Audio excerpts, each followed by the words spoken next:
Hello everyone, this is Dino Chris from Prehistoric, and this is Prehistoric special episode number 221. We're going to be talking about a herbivorous dinosaur today, and that herbivorous dinosaur is Brachylophosaurus. And so here's an artist rendition of what Brachylophosaurus possibly looked like, and this is a very good artist rendition right here of Brachylophosaurus. And now let's actually get to some information about this dinosaur. So some information about it. The name Brachylophosaurus means short-crested lizard. Length is 30 feet or 9 meters. Height is 10 feet, 3 meters. Weight is 14,000 pounds. It lived 81 to 76.7 million years ago in the late Cretaceous period, and the fossils were found in Alberta, Canada, and also Montana and Utah in the United States, and was described by Sternberg in 1953. So this is a legendary paleontologist who has discovered many types of species of vertebrates in paleontology. Like he's discovered pterosaurs, he's also discovered marine reptiles, and some other types of dinosaurs as well. So I'll actually continue. And so here we have the maps of Canada and the United States. So Alberta, Canada is going to be this orange country in over on the western side of Canada right here. And then on to the United States, you got Montana, which is this big green state right there. And then, of course, Utah is in between Nevada and Colorado, also in between Arizona, Wyoming, and Utah. And so, or Idaho, excuse me. So Utah is this kind of like pinkish uh, state, which is right here. And so what I'm drawing here is some circles here for the states that you're going to be looking for. And of course, the province of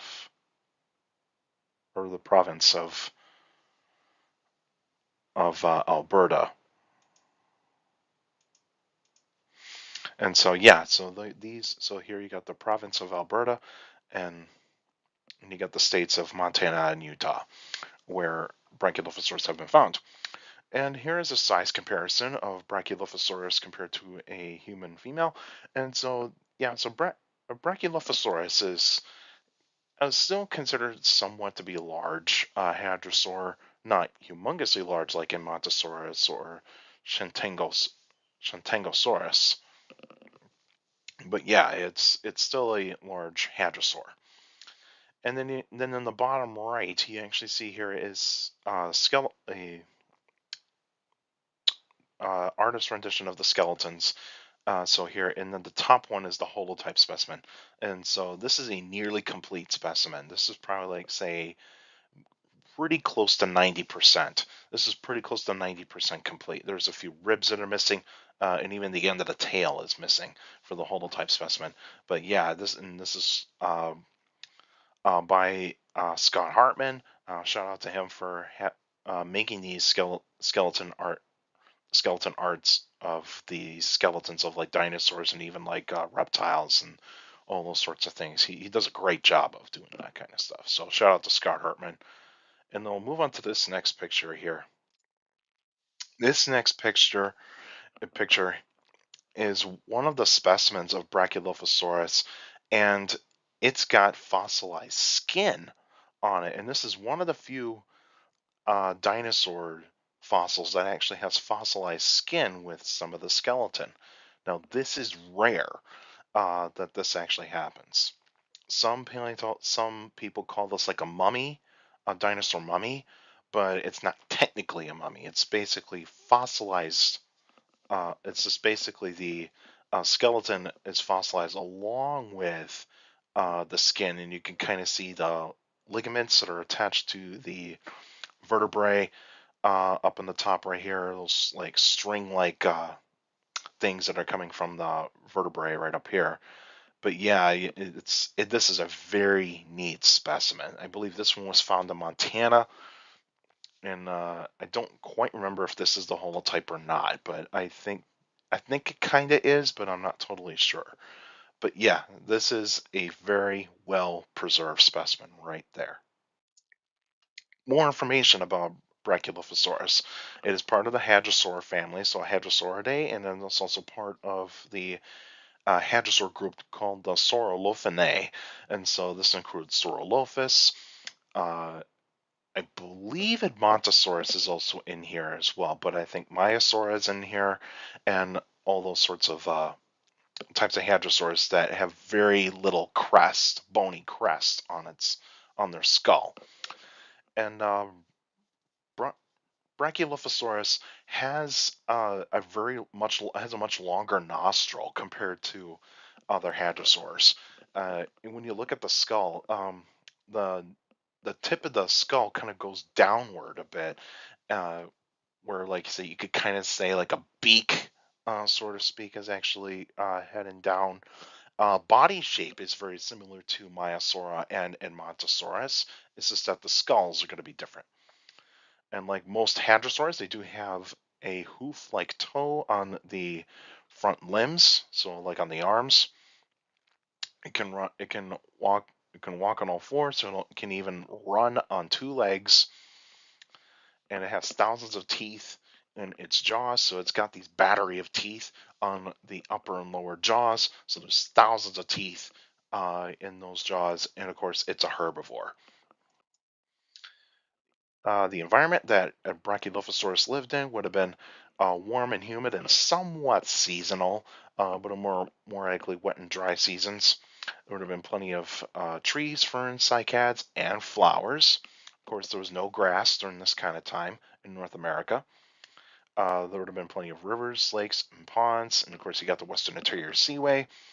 And then you have different types of animals that are around too, like insects, amphibians, reptiles, mammals, avian dinosaurs, or what we call birds, pterosaurs, the flying reptiles, and the non-avian dinosaurs, what we consider as true dinosaurs.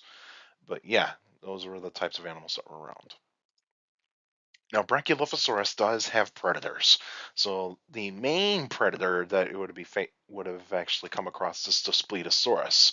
So Daspletosaurus, the Tyrannosaur, would have uh, been able to have Brachylophosaurus as a meal, and then you have Dromaeosaurus too.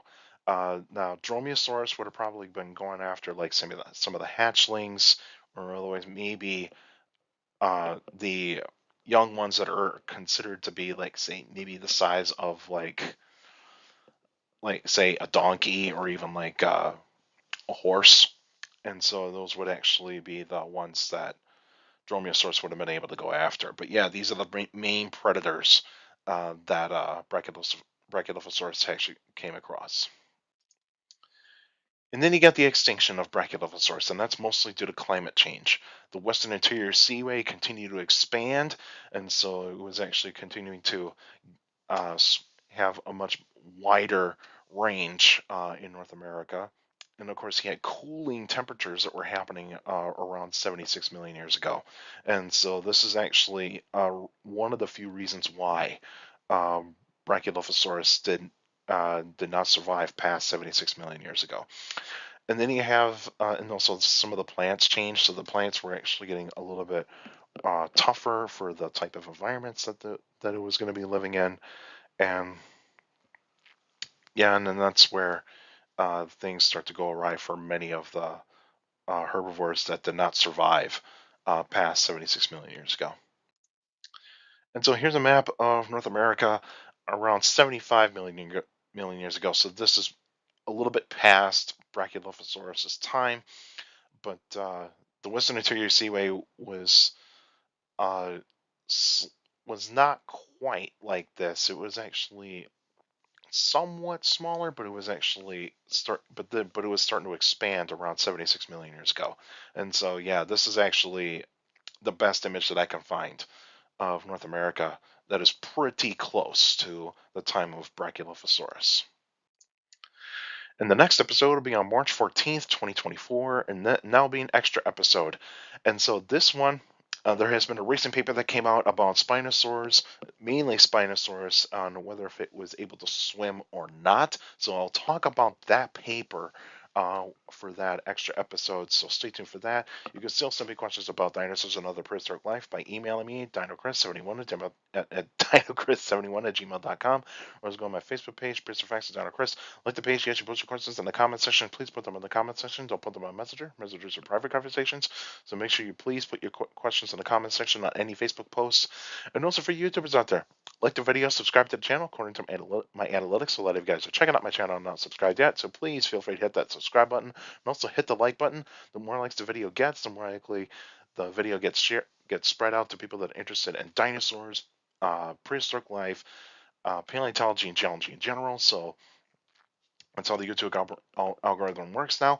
And and also share the videos, share the channel to anybody that is interested in dinosaurs, prehistoric life, paleontology, and geology in general. And also, you can hit that notification bell so that way you can get weekly notifications of every video that comes out weekly. And also for YouTubers out there, feel free to leave your questions in the comment section because I read them all. Your questions do mean a lot. All of you that are sending me questions via email, Facebook, and YouTube. You guys are awesome. You're giving me some great questions for the Q&A episodes. Make sure you keep your questions short and to the point. You can also follow me on Instagram at dino.chris.pf. I'll post pretty cool stuff on there. You can also follow me on Threads, same thing, at dino.chris.pf. I'll post pretty cool stuff on there as well. Also, take care of people around you. Also, for your younger people out there, to make sure listen, your parents, your teachers, and your guardians. It's the best motivation you can have for good education. It's very important to have very important to have a good education. With a good education, you get a good job in the future. And on March 23rd, from 1 to 2 p.m. Central Time at the Marathon County Public Library in Wausau, Wisconsin, is my next library event. And so I'll be showing bits of my collection to everybody that's going to be coming on that day. And so there'll be minerals, actual fossils, and fossil replicas. And I got some new stuff for the collection for my collection. And so these new things will be shown in this event too. And one of these new things just came recently, and so I'm very excited about that. And this is going to be a lot of fun. And hopefully you guys can make it. And some of you that can't make it, I'll share some pictures and maybe have a live video, like maybe like 20 minutes before um, I actually do I actually start the event. And so yeah, so if you can make it into Wausau, Wisconsin on March 23rd from 1 to 2 p.m. Central Time at the Marathon County Public Library. If you can make it, that's great. If you can't, that's fine.